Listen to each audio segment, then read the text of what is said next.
Guys, I used to have the worst shoulders. They were the worst. I always had a tight neck, stiff upper traps. I just couldn't move my shoulders through full ranges of motion. And after diving deeper into my shoulders, I realized that I didn't have the control of my rib cage, my spine, and my shoulder blades.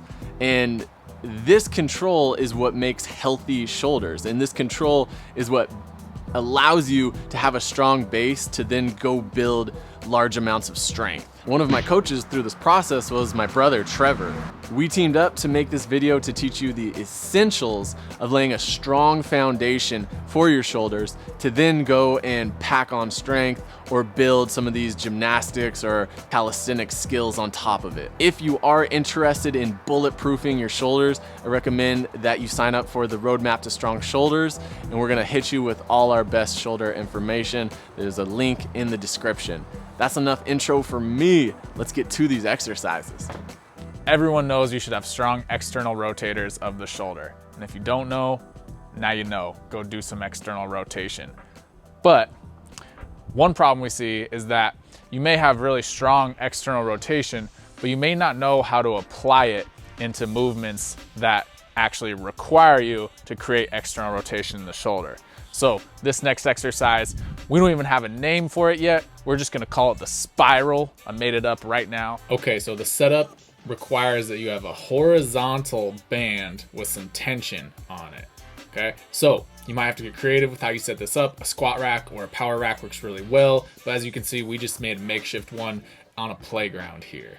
Once you've got your setup ready, we can start the exercise by grabbing onto the band with one hand, palm facing down.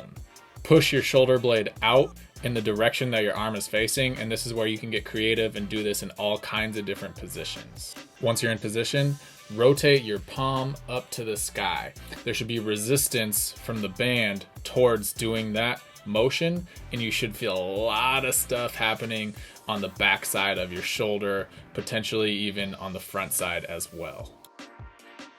For exercise, the details matter. So pay attention to what your ribs are doing. Make sure your ribs aren't poking out to the front. Make sure the chest isn't coming up. Make sure your shoulder blade is engaged, meaning usually it's pushing directly out into that band really hard.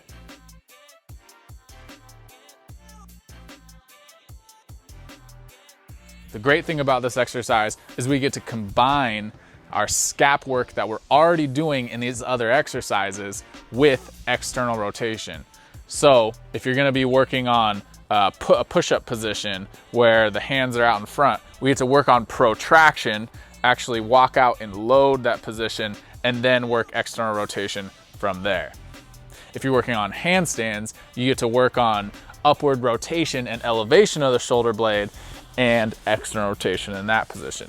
So you can end up applying this to basically any position your shoulder could go into. And you should be able to create an external rotation force in any of these positions. This is our overhead exercise, and our favorite way to train overhead is the chest to wall handstand. So to get my arm overhead, what we need to happen is the shoulder blade to upwardly rotate, and this allows my shoulder to get to this fully flexed position here. And when we get this upward rotation, my shoulder can then elevate here at the top, right?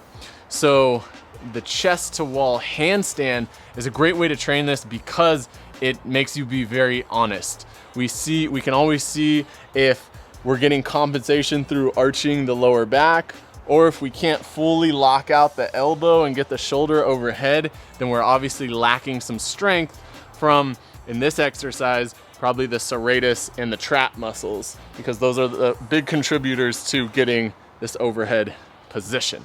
So in the chest to wall handstand, the big cues are to stay out of arching the lower back too much. We do that by squeezing the core, squeezing the butt, keeping everything stacked. We want to get this hollowed out position. And this helps the shoulder blade move to the side of the rib cage in a protraction, which we need for it to then go into upward rotation. In the chest to wall handstand, all we want to touch the wall is the feet. Everything else, you're just squeezing like crazy, trying to keep a good straight body line, and you're pushing the ground away as much as you can. You're trying to drive those shoulders up towards the ear. you always want to push the ground more than you think possible. As hard as you're pushing, push a little bit harder. I'm going to begin by putting my hands into the ground here, and I want you to already start pressing the shoulder blades to the side of the rib cage here. I'm gonna put one foot up on the wall, and then I'm gonna lift the other, and I'm gonna press my way back until I'm about a hand distance away from the wall. Now, like I said, only the feet are touching. I'm pointing my toes. I'm squeezing my rib cage, squeezing my butt, avoiding that lower back arch, and I'm pushing the ground away as much as I can, trying to hollow out my body, hollow out the chest, and I just stay in this position with the elbows locked, pushing the shoulders to my ears. Squeezing the legs too, everything, squeeze everything. Not everyone is going to be able to start with the chest to wall handstand. You might just not have enough shoulder strength to hold yourself upside down. That's okay. We're going to use an elevated pike position. So a standard downward dog position just doesn't really load the shoulders enough. But if we can get ourselves as inverted as possible, that's gonna start loading the shoulders quite a bit. Now we wanna follow the same cues of hollowing out, keeping everything tight, and really just pushing the ground away. So it's gonna look like this. I'm going to put my feet on the chair. I'm gonna start in a plank, and I'm really gonna just push the shoulder blades to the sides of my rib cage, and then I'm gonna press myself back until I'm vertical and I'm about 90 degrees at the hip, and I press into the ground as hard as I can. I squeeze my core, and I hold this position. Walk yourself out to the plank, and relax. So with either variation here, we like to have people hold for at least 20 to 60 seconds, and you just keep on progressing, keep refining your form and adding more time. This next exercise is the whippet. You're gonna need a resistance band for this one. So take that resistance band, hold it in both hands, and then put it behind your back. Once you've got that set up, go ahead and pull your hands together in the front. Now, here's the key to this exercise. Make sure your shoulder blades go as far apart as they possibly can when you're reaching to the front. Try to keep the shoulder blades as far apart as you can for as long as you can until the band comes off your back behind you, and you may even get a little chest stretch in that far back position. And as always, make sure your ribs aren't doing something funky. Keep your ribs down. The whippet's a great exercise to work on protraction. That means the shoulder blades moving apart. So you should see from the backside, the shoulder blades moving out into the armpits. The muscles we're working in the whippet are the serratus and the pecs.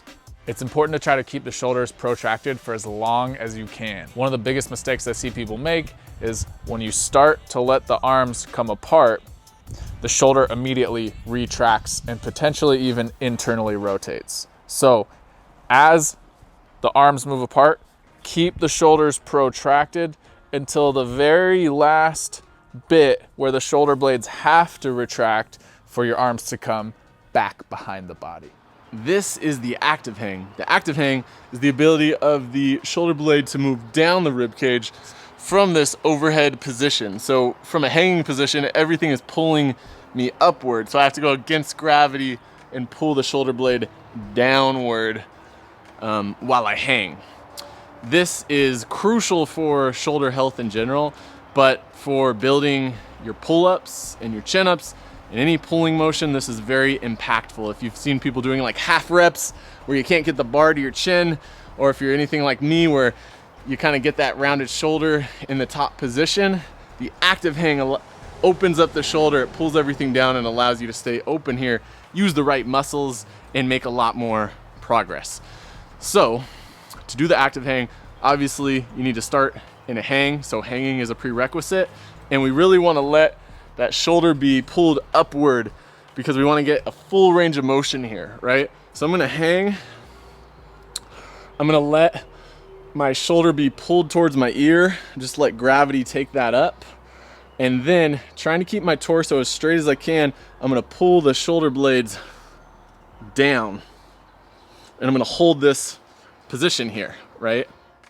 Now notice that I keep my elbows straight and I try to keep the torso as straight as possible. Now if you're bending through the elbow when you pull here, that's just trying to recruit the biceps and do a different pattern, which we want those muscles to kick on when we're doing pull-ups, but we want to train the ability of the scapula to be able to drive down independently. So we don't want those muscles to work right now, right?